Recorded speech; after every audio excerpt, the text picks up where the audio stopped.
El reino de Israel del Nuevo Testamento 1. ¿En qué se fundamenta? En el nombre de Jesucristo. Como fundamento del reino de Israel del Nuevo Testamento. Al igual que el reino de Israel del Antiguo Testamento, David pudo ser el jefe de Estado y ser el rey de Israel. ¿Qué pasó después? ¿Para que el trono de David permaneciera para siempre? El trono de David. ¿Cuál es el fundamento de su permanencia eterna? David debió de haber obtenido el agrado de Dios, para que Dios pudiera hacer que el trono de David permaneciera para siempre. Originalmente, Dios estableció a Saúl como rey. Después Dios destronó a Saúl y estableció a David como rey. El rey David logró convertirse en rey. Y además Dios hizo un pacto diciendo que el trono de David permanecería para siempre. Que los descendientes de David, generación tras generación, siguieran reinando después de David, porque David anhelaba construir el templo de Dios. Después Dios hizo un pacto diciendo que Salomón, el hijo de David, construiría el templo de Dios. Así, el trono de David, en el reino de Israel, pudo permanecer para siempre. Se hizo un pacto, hubo un fundamento. Entonces, el trono de David, el fundamento para que permaneciera para siempre. ¿Cuál fue? Fue el templo de Dios. Si David no hubiera decidido, o no hubiera planeado, construir el templo de Dios, entonces, el hermano Heber dice que el fundamento del trono de David no existiría. Quizás sus descendientes solo habrían reinado una generación, 2 generaciones, 3 generaciones, y ya nadie más habría sido rey. Pero los descendientes de David siguieron reinando hasta que, después de que Dios predestinara la destrucción del templo, Dios destruyó el templo construido por Salomón, diciendo, después de que Dios destruyera el templo que Salomón había construido, debido a la demolición del templo. Por eso, en el reino de Israel del Antiguo Testamento de David, el trono de David llegó a su fin. ¿Con qué terminó?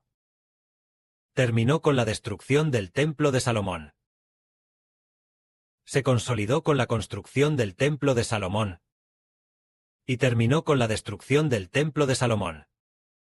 El último rey de la dinastía de David fue el rey Sedequías. Sedequías fue un rey muy malo. Un monarca muy perverso. No temía a Dios. Y adoraba a todo tipo de ídolos. Además, los descendientes de David, generación tras generación, la mayoría de los reyes, adoraban ídolos. Así se acumuló la ira de Dios.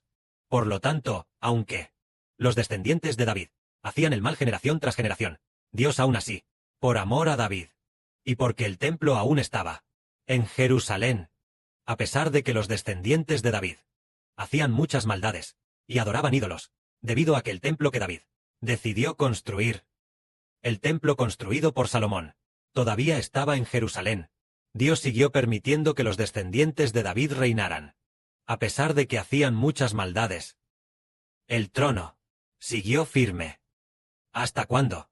Entonces Dios destruyó, hasta que los descendientes de David, generación tras generación, adoraron ídolos generación tras generación.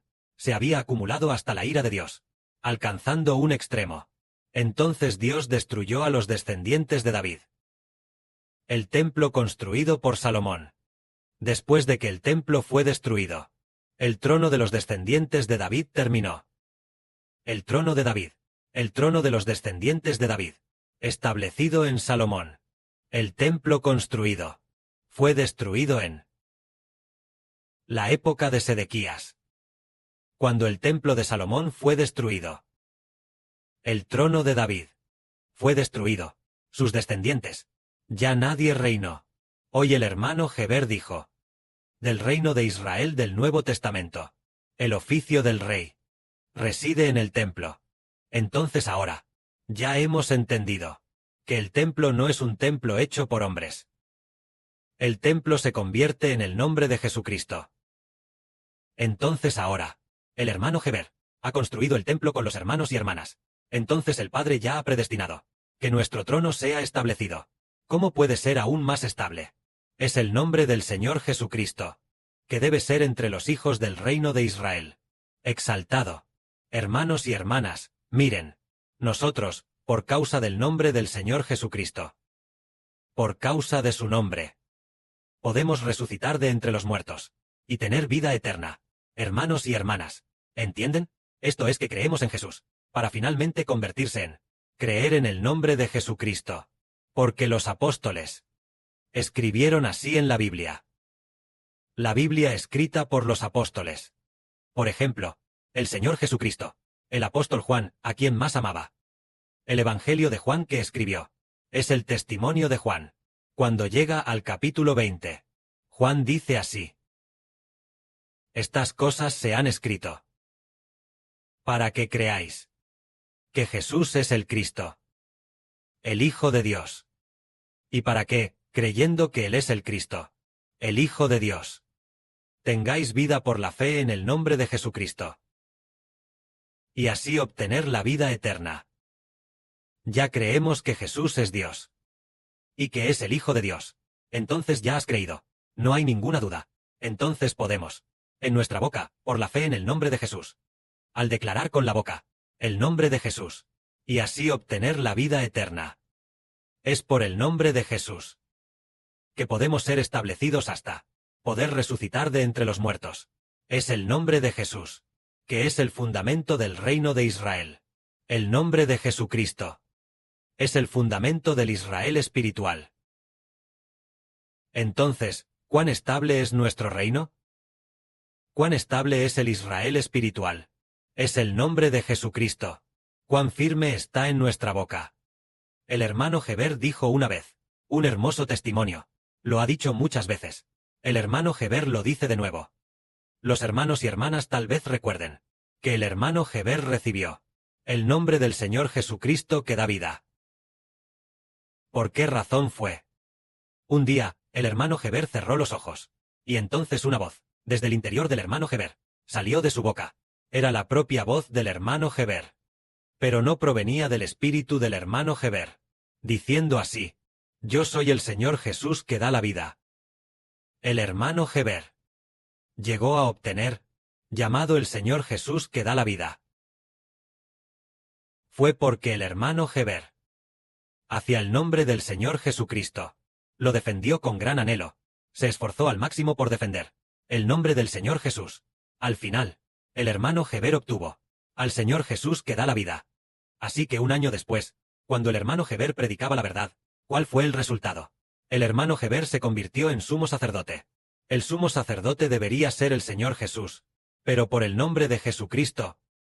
El hermano Heber se convirtió en sumo sacerdote, y además obtuvo el nombre del Señor Jesucristo.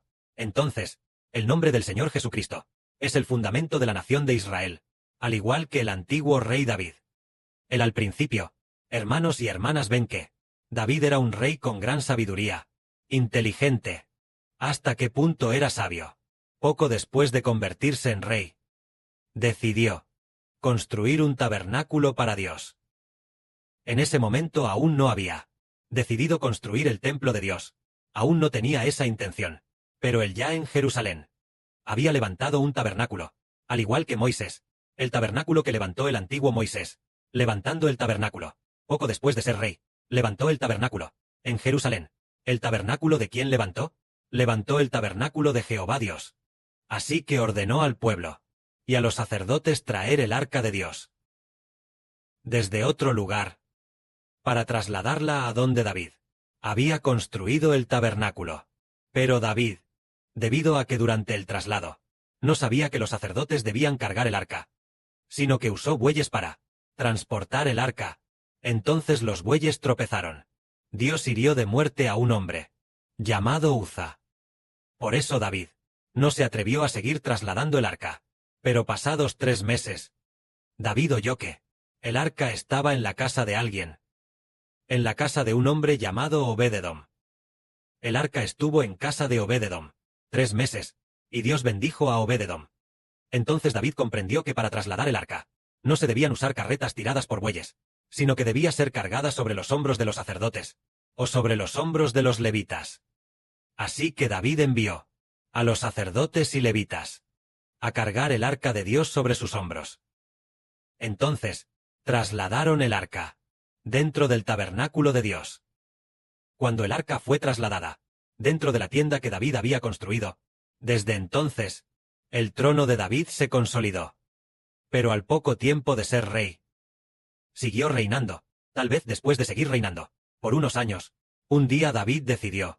Él sabía que Dios hizo que David, Jehová hizo que David, tuviera un trono muy firme, y que ninguna nación se atreviera a atacar a David, temiendo a David.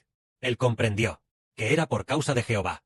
Entonces David dijo, quiero construir un templo para albergar el arca de la alianza de Dios. Entonces, la primera vez de David fue construir el tabernáculo de Dios, para albergar el arca de la alianza. Unos años más tarde, decidió construir un templo lujoso, para albergar el arca de la alianza de Dios. Se puede ver que este rey era realmente un rey más hermoso de todos los tiempos. De modo que el Señor Jesucristo también es llamado. Él se sentará en el trono de David para reinar, precisamente porque David tenía gran sabiduría al construir el tabernáculo de Dios. La primera vez construyó el tabernáculo de Dios. La segunda vez quiso construir el templo de Dios. Pero Dios dijo que debido a que David había peleado demasiadas batallas y matado a demasiada gente, por lo tanto David no podía construir el templo de Dios. Pero Dios, debido a que David, de querer construir el templo de Dios, esta intención era muy buena. Así que, a David, Dios hizo un pacto con David, diciendo que haría que el trono de David permaneciera para siempre. Más adelante, Dios prometió permitir que Salomón, el hijo de David, construyera el templo, construir el templo de Dios. Y hoy, el hermano Heber ya ha construido junto con los hermanos y hermanas el templo espiritual de Dios del nuevo pacto. Este templo espiritual, construir el templo de Dios, es construir canciones. Construir el templo de Dios es construir cantos de alabanza. Construir el templo de Dios equivale a construir el reino de Dios. Ahora entendemos aún más que en estas canciones se debe proclamar el nombre del Señor Cristo, para hacer el templo más firme, para hacer el reino espiritual más firme. Así nuestro reino prosperará. La prosperidad reside en el nombre del Señor Jesucristo, que debe estar en boca de todos los sacerdotes, y ser magnificado, para que el nombre de Dios, por el nombre del Señor Jesucristo, sea glorificado. Hagamos lo que hagamos, proclamemos el nombre del Señor Jesucristo, porque el Padre Celestial ya ha hecho un pacto. Él y el Señor Jesucristo estarán juntos por los siglos de los siglos. El poder del Padre Celestial, el Espíritu Santo del Padre Celestial, por siempre y para siempre, moran en nuestro Papá, el Señor Jesucristo. El Señor ya ha hecho expiación por todo Israel, por todo el Israel del nuevo pacto. El Señor Jesucristo ya ha sido por el hermano Heber, y todos los que pertenecen a los hijos del hermano Heber, los hijos del nuevo pacto, todos y cada uno de los hijos, crucificado. Entonces debemos construir un templo, que es el templo que proclama con la boca el nombre del Señor Jesucristo, para que Dios Jehová, por el nombre de Jesucristo, sea glorificado. De esta manera, el reino espiritual de Israel, por el nombre del Señor Jesús, se arraigará en nosotros. Por causa de su firmeza, Dios estará firmemente entre nosotros, y podremos vencer a todas las naciones y pueblos. Que la gloria sea para el Padre y el Señor. Amén.